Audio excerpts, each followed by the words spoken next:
Everyone, আজকে আমি পালং শাক রান্না করবো। কীভাবে রান্না করতেছি ওটা শেয়ার করতেছি। তো প্রথমেই আমি পেঁয়াজ কুচি, কাঁচামরিচ কুচি দিয়ে দিচ্ছি।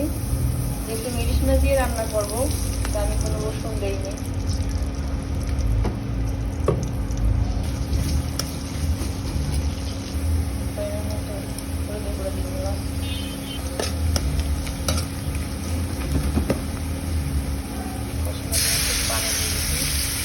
তো লবণ দিয়ে দিচ্ছি।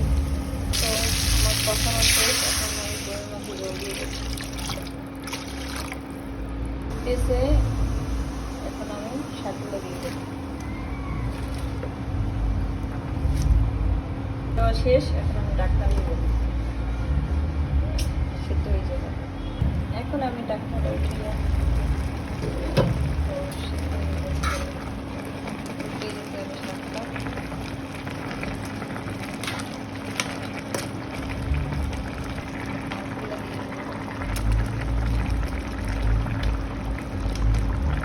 এই তো পালং শাক রান্না কমপ্লিট।